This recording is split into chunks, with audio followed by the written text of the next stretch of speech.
Tiffany Lanier. I live by a very simple yet potent model, and that is to live purposefully and lead consciously. I believe that living purposefully is something that we all owe to ourselves, and leading consciously is what we owe to everyone else. And at the center of my work, both as a keynote speaker as well as a coach and a guide, everything that I do, everything that I talk about really comes down to living purposefully and leading consciously. One of my companies is the Morning Shift Co. So that was literally birthed out of the complications and the postpartum and the realization of the importance of holding space for who you are here to become. I grew up, growing up, I was always depressed. Depressed was probably my regular state, and happiness or moments of happiness were fleeting. And when I look back now, I'm like, oh my goodness, this was a part of my work. This was my soul's work, and this is my soul work, right? I went through all of these things to learn all of these lessons for me to now be able to come back and share it on a way larger platform in a bigger scale. And we are always going through transitions. That literally is life. That's where the lessons are, right? The lessons are usually in the transition, and we're always trying to be on the other side of the transition. And we're like, why can't I ever be on the other side? Because as soon as you get to the other side, there's something else. So if we can embrace this endless transition that we are in some capacity, then really, how do we counter that chaos that we feel when we're in transition? And that is creating the routine, creating the rituals, creating the practice to have space. And so what I teach is a mindset, motivation, meditation, movement, and mastery.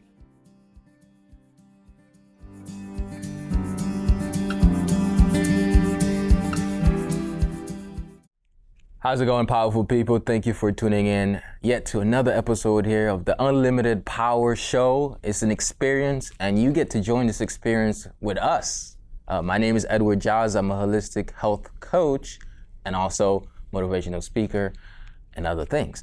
I'd like to invite you to tune into this conversation with Tiffany Lanier. How you doing today, Tiffany? Hello. Signature handshake. Thank you. So one thing I always ask everyone to do when you come on the show is not just share a piece of your essence, but share a reason for your work or an introduction of your life. Yeah. So with that being said, why don't you give us a quick introduction about you and what you're passionate about? Okay. Tiffany Lanier. I live by a very simple yet potent model, and that is to live purposefully and lead consciously. I believe that living purposefully is something that we all owe to ourselves, and leading consciously is what we owe to everyone else. And at the center of my work, both as a keynote speaker as well as a coach and a guide, everything that I do, everything that I talk about really comes down to living purposefully and leading consciously. Okay, so we're going to start right there in those two statements. We're going to break them down a little bit, try to build someone up with them. So what does it mean to be conscious? What does it mean to be conscious? My definition, and probably just is the definition of being conscious, is really a state of an awareness, right? It's a state of being more aware of who you are, your existence, your essence, how you show up as on a personal level. And as we expand that consciousness, how we collectively show up, how things impact the other. So being very hyper aware of us and everything else as we exist through this thing that we call life. I like that though. For the good. I think there's a different level of consciousness that you know. It's like how aware are you of more things? Right. So you could It's layered. Yeah, it's layered. Definitely right? layered. So sometimes you find you discover things within yourself. You discover things about the world, and you discover more things. So to be conscious is really an evolving. An evolution of awareness. An evolution of awareness. I really like that. Yeah. And what was the second statement of your? So it's live purposefully, lead consciously. So live purposely and lead consciously. Yes. So what exactly is purpose? That's, I think that everyone throws that word around a lot, right? So I want to live on purpose. I want to live with purpose. to me, purpose is this feeling, it's a feeling of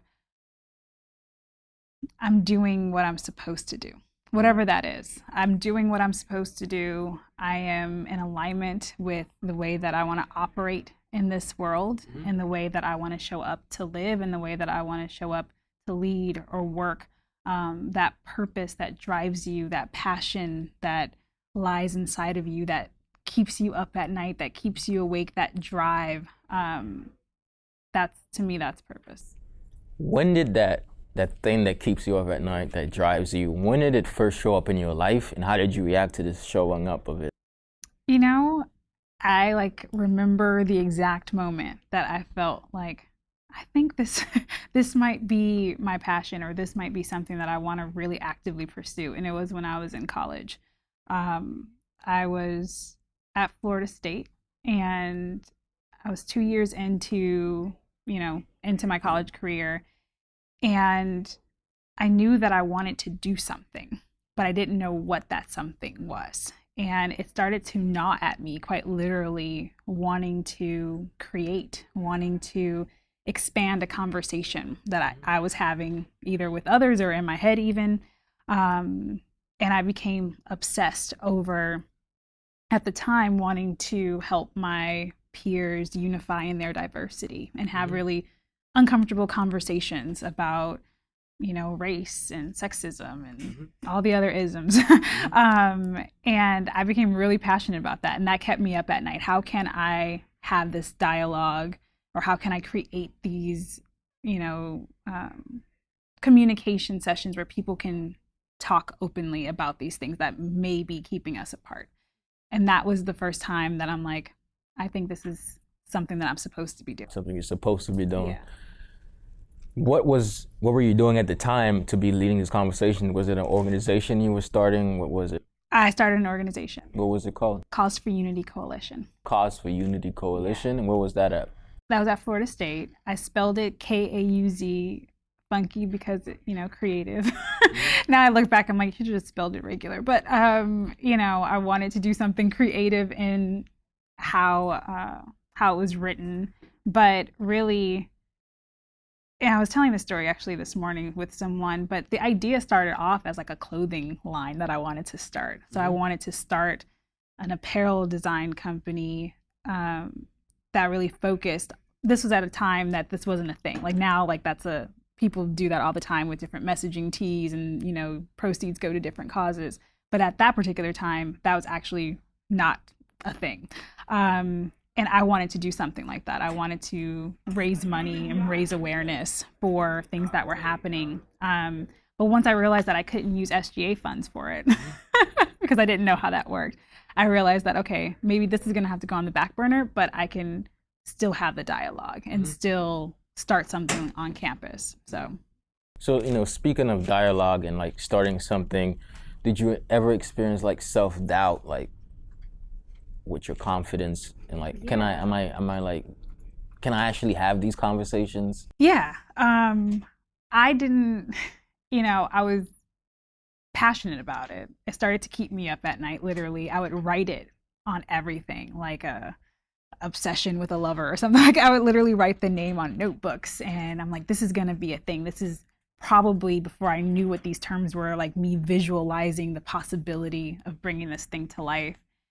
And at the time, I didn't know how to start an organization. I didn't know what that would take. I didn't know if anyone would care. I didn't know if anyone would believe in me or want to join. Yeah, I could start it, but who will be a part of this thing? So I doubted my ability to lead, because up until that point, I had never actually led anything. I wasn't in student government, in high school. I wasn't on any boards of anything. So it was all very brand new to me. And really, it took time. Also, I attended Leadership, and that, that's a week-long leadership program, and that helped me better understand the potency in everyday leadership, and, that I didn't really need a title. And so without thinking that I needed all these extra things on my resume at the time to show up and lead, I was I allowed myself to quiet down the doubt and the fear and just go for it. That's interesting. You know, that you said that aside from having a self-doubt in the beginning, like, am I really ready to lead? Yeah. You went to a leadership conference in which shaped your mindset and redirected your idea. But then a couple of years later, you're at I Lead, another leadership conference, but you're the keynote speaker doing the opposite. How long did that turnaround come, and what was the process in between? That's a decade. That was a decade. That's a decade in the making. You know, to be at I Lead was a decade. At I Lead, I shared that, you know, it was at this time that I was creating this organization when I did have the fear of really showing up to lead, and will anyone listen to me? Would anyone even care what I have to say or my point of view? Once I did finally have the courage to get it going, people did join. I did have a membership.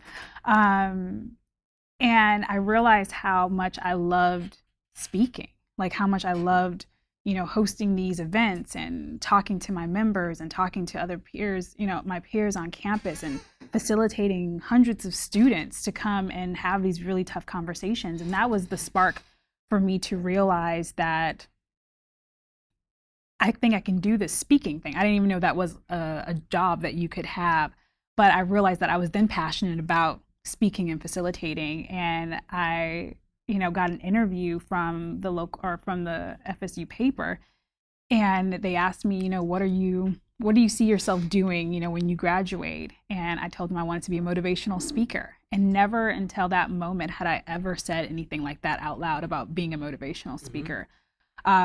So it's like I intuitively knew what my path was going to be without really recognizing it, or it being this conscious decision to pursue it in that way. So fast forward, you know, 7 years later is when I really started professionally speaking. But fast forward 10 years is showing up to I Lead as the closing keynote. That's very interesting. Yeah. You know, I want to go back a little bit. You said that you didn't really consciously about to say this. Somebody asked you what you're about to do with your life, and I'm going to be a motivational speaker.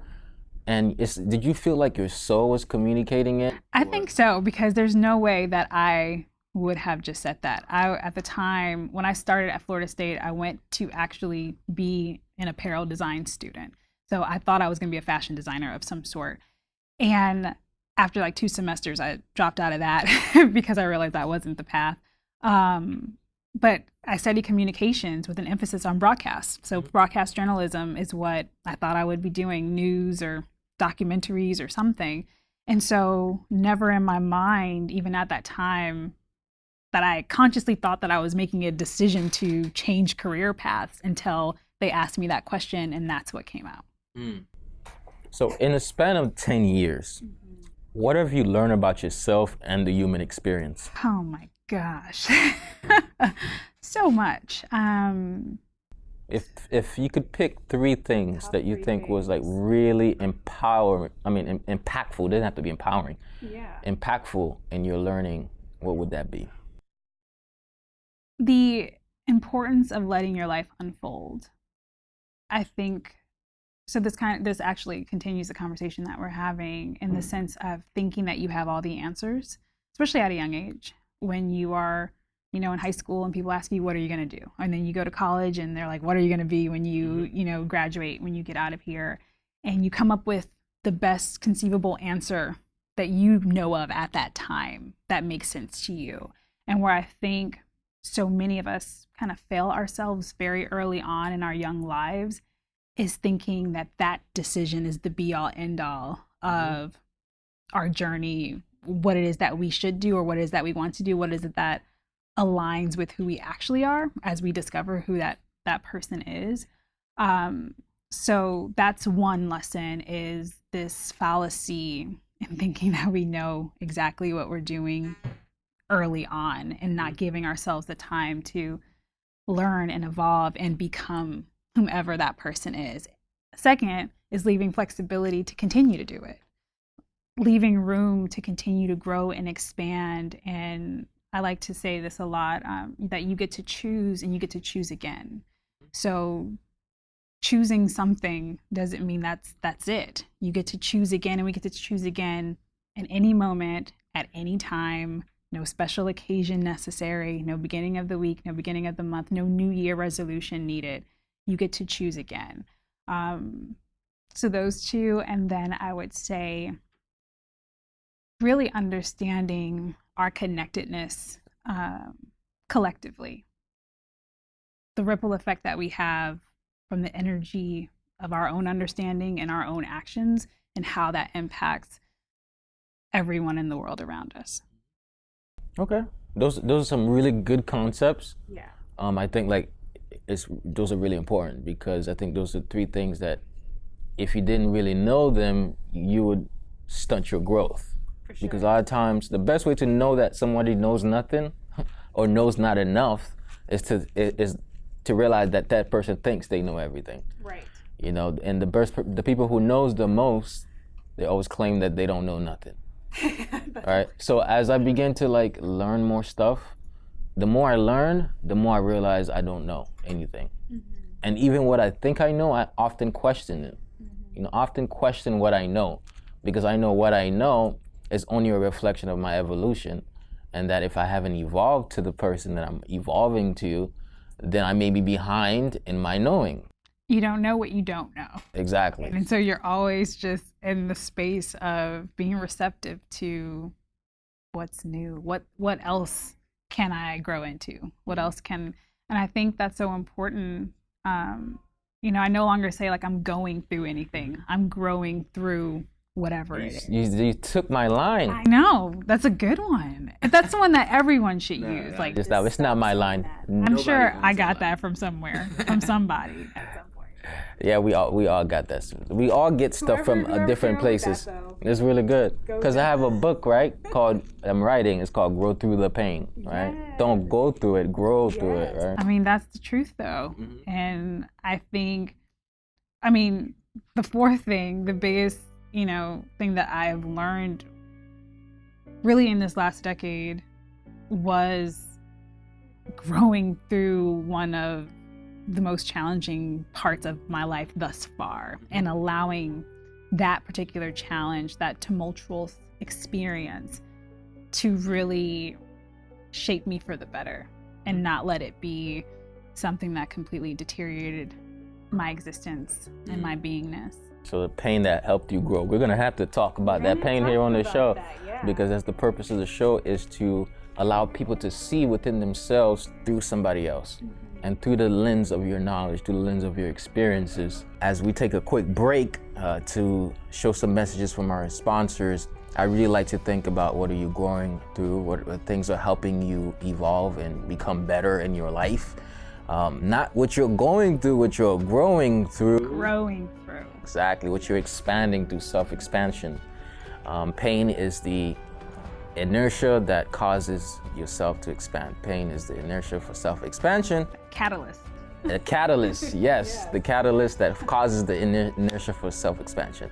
And I'm sitting here with Tiffany Lanier, and we're gonna talk more about that when we come back here on the Unlimited Power Show. I'll see you.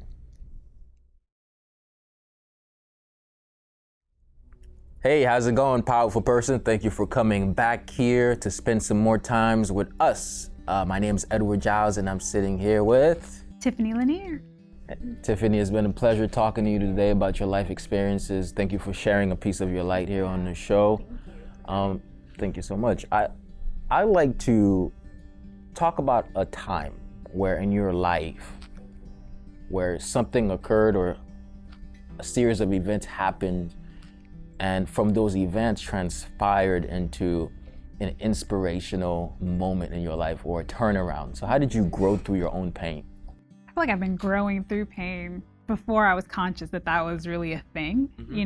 Really early on, I suffered from depression, through high school and my first part of college, really. And at that particular time, I always had this mindset that's very woe is me. Everything is happening to me. My life sucks. Those were the phrases which so many people kind of possess that, can anything else happen? Can anything else go wrong? And when you say that, it surely does, And it took me some time to really begin like my own personal growth journey, and realizing that we're expansive beings, and we have more control than we think, than we consider. But it was, let's see, 2014, the year that I launched my coaching company, Live with Tiffany. I got pregnant that summer, and by the fall, my second trimester, I was diagnosed with several life-threatening complications.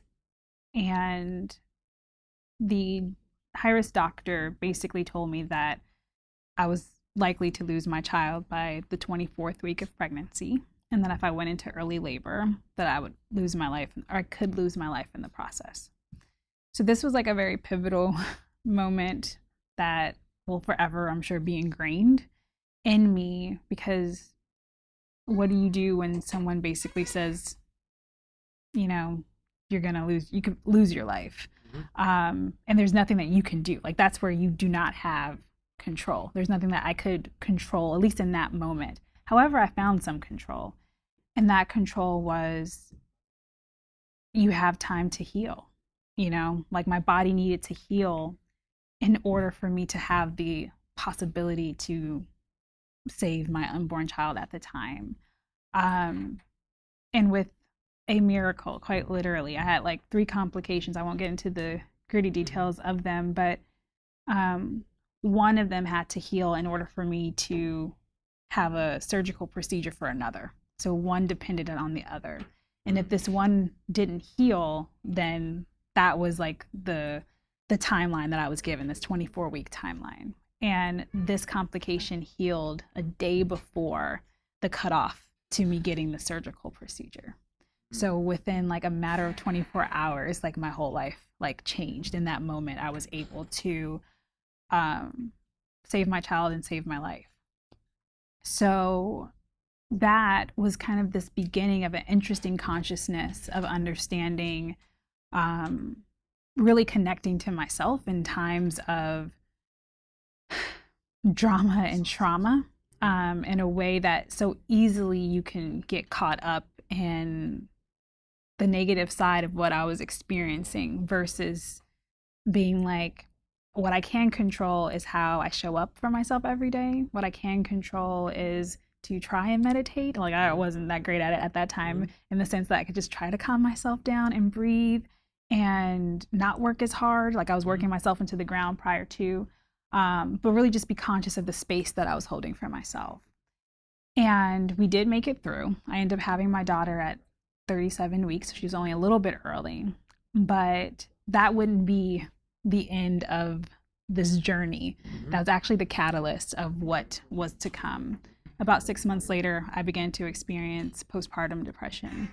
And it was at this point that I felt really lost in who I was and what I was doing, the work that I was doing, the being everything to everyone is what I was at the time, and I didn't have the capacity for it.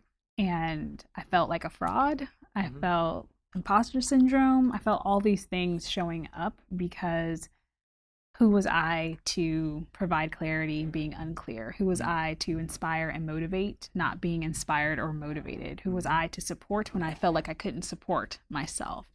And it took a mentor of mine to point out to me,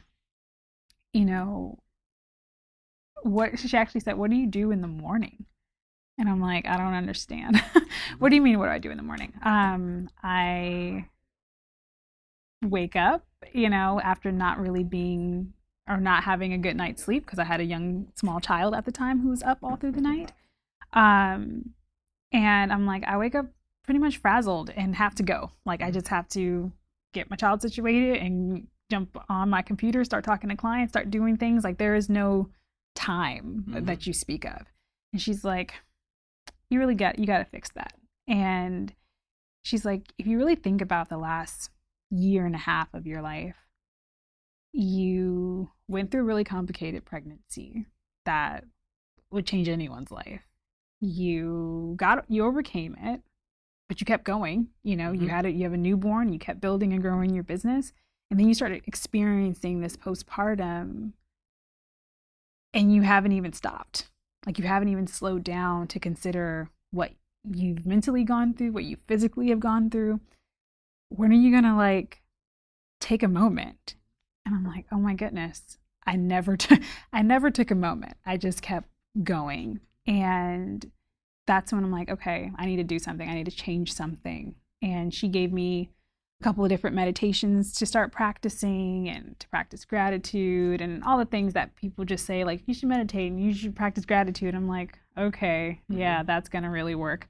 But she's a mentor, so I took it seriously. I'm like, I have nothing to lose, right. Everything to gain, so I will try it. And after a couple of weeks of consistently doing it, I actually started to physically feel better than I had in months. And I'm like, okay, there might be something to this meditation stuff. There might be something to this gratitude practice. And so as a coach, I began to dive a little bit deeper and really ask myself, like, what else do you need? What do you really need right now to fill your cup, to feel like a whole person again? And with that, I sat with that. And as the answers started coming to me, I realized that I needed to give myself more space to really cultivate a practice of asking myself the tough questions and starting other activities like journaling or speaking things into existence and allowing myself to just get this stuff off of my chest. And that is what kind of began this journey of me starting a morning practice, and what really did change my life. And when something changes your life, you become an advocate for it real fast. Mm-hmm. And I knew that that was something that was probably missing in even my client's life.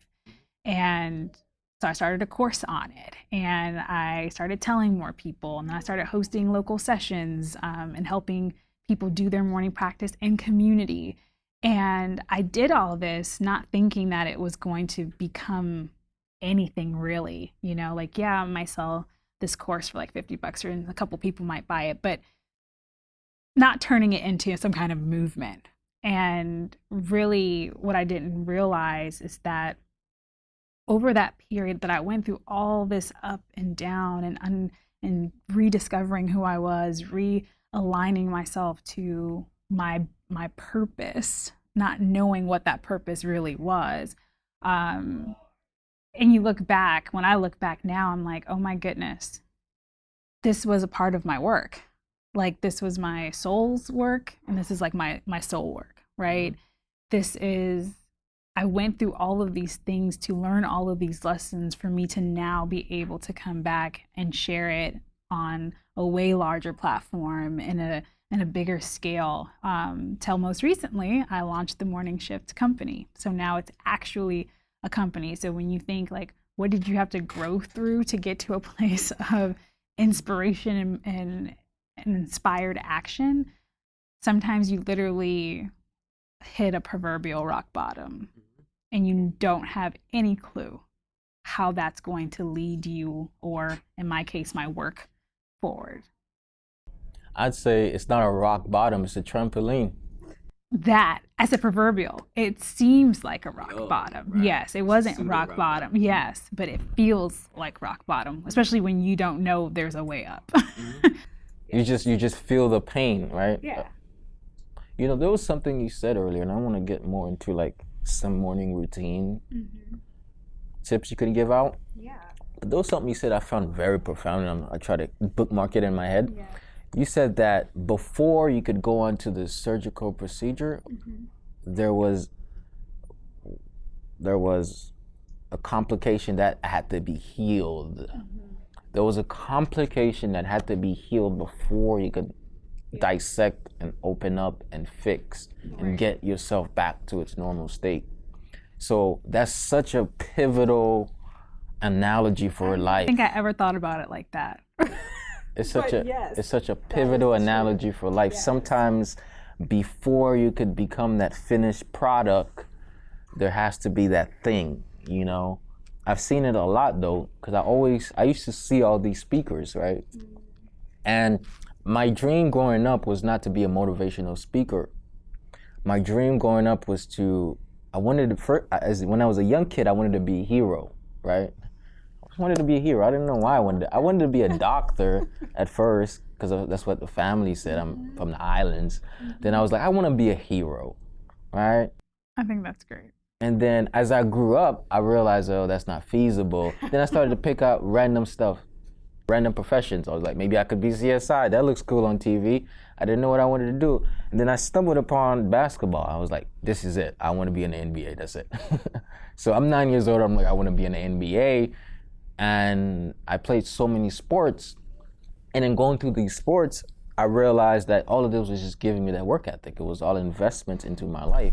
But to make a long story short, fast forward years later, I find myself going through a lot of setbacks, like, for instance, like being homeless, sleeping in my car, failing school, even having anxiety and depression and going through different obstacles, setbacks in my life, starting a business and having it, fail or work from month to month, and it gets hard.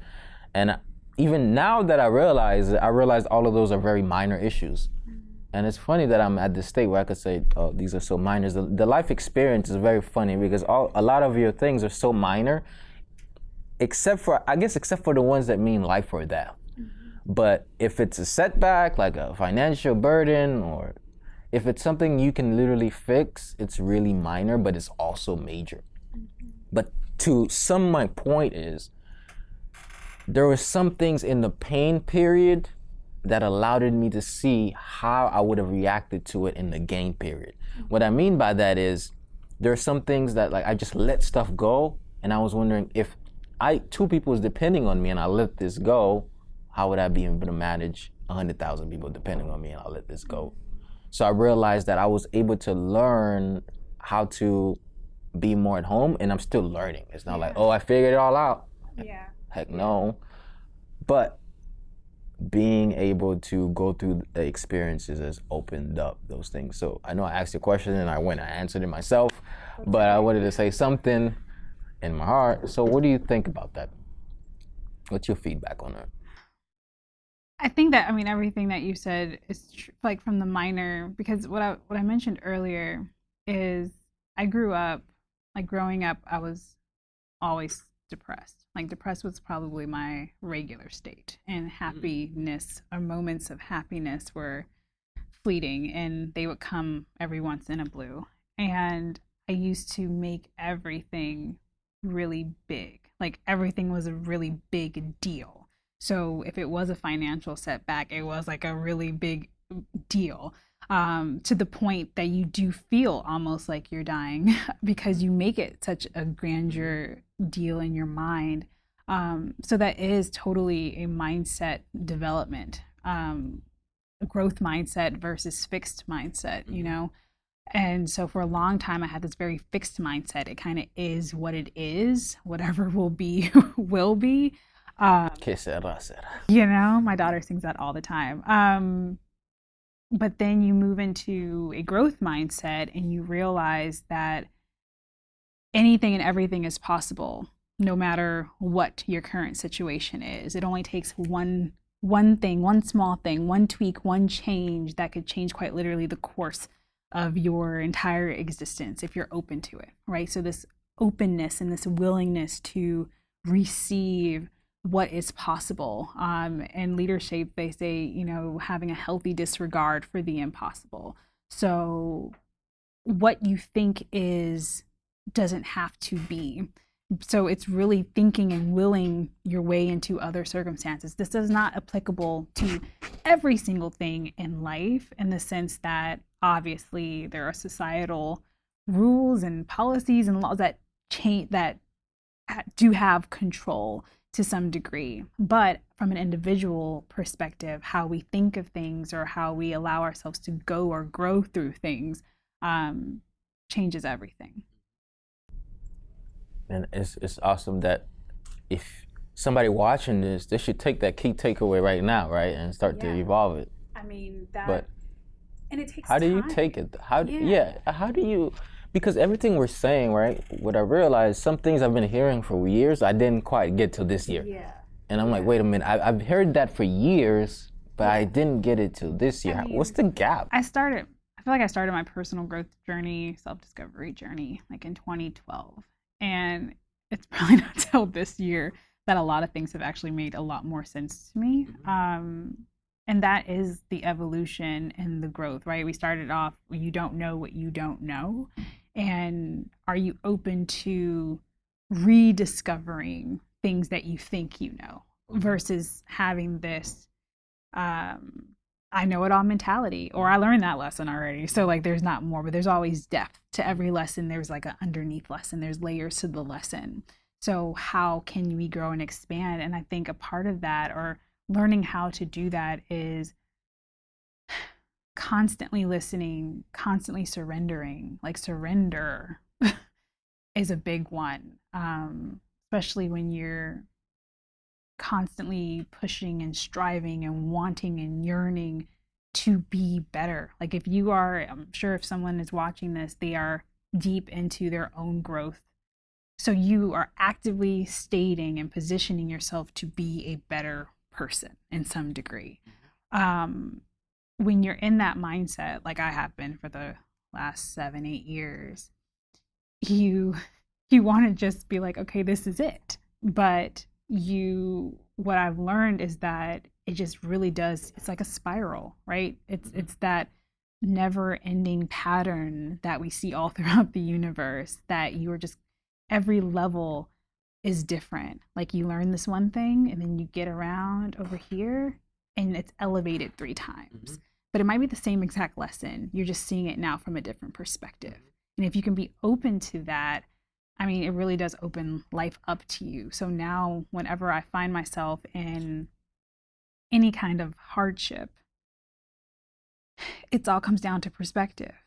Like I'm always asking, what is this here to teach me? Like, what am I supposed to be learning from this experience? I don't know if I'm supposed to be learning something, but I'm going to try to pull a lesson, because that makes it feel better too. Like at the end, if you don't believe in all the things, it makes it totally feel better if you're like, I can at least pull something that is positive for me out of this experience versus harping on what could be the negative side of what I'm going through. Growing through. I like that. We're gonna keep. Yeah, it's an asterisk that I practice. Put the asterisk, growing. Yes. You know, I think there's a concept I believe in. Is like you take 2 L's in life. You take losses or lessons, right? And both of them are the same thing, just flipped. So if you flip the situation to see how it's benefiting you or how you're learning what not to do, then it becomes a lesson. But if it's the other way, then it's a loss, because you're only looking at the situation based on what you've lost or think you've lost. Yeah. And I'm here for the lesson. But that is literally the human experience. And I think like that's the secret. So we're not talking about nothing else. That's the secret. The secret is we're only here to learn a bunch of lessons. And if we can embrace the experiential experience of our existence to being lessons learned, both good and bad, in the sense of what we have to experience to learn that lesson, life doesn't feel as complicated. And then you feel like you got all the time in the world. I used to suffer from feeling like I didn't have the time to really pursue everything. Like I have to like hurry up and I have to do, because I don't know, I might just die. You know, like this always constantly this pushing. And now it's just like, it will literally be. And if it doesn't, something will be. And I'm just here to figure out what that next step is. If it doesn't, you'll be. I'll still be. Yeah. Right here. I'll still be. So all the lessons you've acquired so far has become a major part of your repertoire. I like the rhyme in there. What are some tips that you can share for us to create that environment within ourselves to be at peace, but also the routine and actions to be at peace in our actual real world environment? Yeah. So one of my companies is the Morning Shift Co. So that was literally birthed out of the complications and the postpartum and the realization of the importance of holding space for who you are here to become. And we are always going through transitions. Like that literally is life. That's where the lessons are, right? The lessons are usually in the transition. And we're always trying to be on the other side of the transition. And we're like, why can't I ever be on the other side? Because as soon as you get to the other side, there's something else. So if we can embrace this endless, endless transition that we are in some capacity, then really, how do we counter that chaos that we feel when we're in transition? And that is creating the routine, creating the rituals, creating the practice to have space. And so what I share with people is really about taking the time, particularly for me, it's in the morning. Obviously, we have a whole, philosophy around creating morning routines because that's the start of your day. So the things that you do or feel or concentrate on in the morning will likely impact the rest of your day. But for, whether you do it in the morning, or you do it in the evening, you do it in the middle of the day, doesn't matter to me. I think the important part is really holding the space. And so what I teach is a five pillar framework, which is mindset, motivation, meditation, movement, and mastery. And so within that 5-pillar framework, it's really about creating activities and things that you can do that will help your mindset move forward. And when I say mindset, I think that is also kind of loaded because there's lots of different types of mindsets, right? We have relationship mindset, entrepreneurial mindset, money mindset. There's lots of mindsets. So it's really then deciding which mindset do I need to work on right now or in the next 30 days, 90 days, year. Motivation, what motivates you, what activities motivate you, also how are you using that motivation to actually take inspired action. Inspiration and motivation aren't the same. Inspiration is quite internal, right? You're inspired to do something, and the to doing of something is the motivated action. So focusing in on the motivation, inspiration, meditation, what type of meditation, right? There's all kinds of different types of meditation. So what will actually get you to that place of centered and groundedness and exploring what that looks like. Movement. So many of us don't move anymore. Like we just have very sedentary lifestyles, and getting out of your head and into your body in any way, shape, or form is important. And then of course, mastery. Like what's the purpose of all of it? What are you here to do? How can you hone in your experience, your skills, your talent, your expertise, and decide to hold space for what you're here to master, whether that's temporarily mastering something or your long-term master plan, but creating the space to do that. So what I help my clients and my members of the morning shift do is cultivate their practice and dissect every aspect of their life to create a practice that is unique to them, their vision, and how they want to grow. It's pretty interesting. I really like that. I think that's like it's a good niche market as a speaker, or it's to target, like if you're a speaker watching, is to target like maybe the morning routine, because that does have such a dramatic effect on the rest of the day. Somebody asked me, how do I become a morning person? I was like, create a good morning routine. Now I'm like, link up with Tiffany. Yes. From a speaking perspective, so the morning shift company is like my coaching guide company. Everything starts there, right? So yes, it's built on a morning practice, but it obviously leads to. It's pretty much way more than it starts on that. But that's the foundation. And then as a keynote speaker, yes, one of my signature talks is the morning shift. But I also speak on conscious leadership and really showing up in what I call that 3-tier approach, which I talked at iLead, which is owning who you are and understanding your impact on others and your impact on humanity and the planet. And for me, the owning who you are part is in your practice. Like if you can own your energy, own your circumstance, own your transitions in life, that is the catalyst for you to be a better human for those around you, and will ripple effect into how you show up for humanity and for the planet. pretty interesting. How can people contact you? Or, I mean, how can people follow and learn more? LiveWithTiffany.com is my hub. There you'll learn about the morning shift, as well as a modern visionary, which is my podcast, and future apparel company. But basically everything that you want to know about me is Live with Tiffany, and all social media is at Live with Tiffany as well. Okay. And Tiffany, last thing, what is your final message to empower someone to discover their unlimited power? I think I want to leave you with your responsibility, right? You have a responsibility to humanity and the planet to connect, grow, and become the best version of yourself. And so how do you take the time to really discover, uncover, unpack who you are, what matters, what's important to you, your values, so that you're showing up for the betterment of us all? Well, thank you so much for being here and sharing your light. Thanks for having me. It's a pleasure. It was great talking to you. Thank you. And thank you for tuning into the Unlimited Power Show. It was another amazing conversation, wasn't it? I know you learned something, but now the next step is applying. Now, what does it mean to apply? You get a coat of paint, you go to Lowe's, you buy your paint, you get home, and then you apply it to the wall. So it's a paintbrush, right? So, but here's the thing. You gotta scrape the wall first. You gotta scrape the wall, get rid of the earlier coat painting. Reason why I say that is because if you don't get rid of the early coat painting, then the wall becomes too thick, then the door sometimes can't close, can't open, and it becomes weird with the ink. You know, I have that issue at home.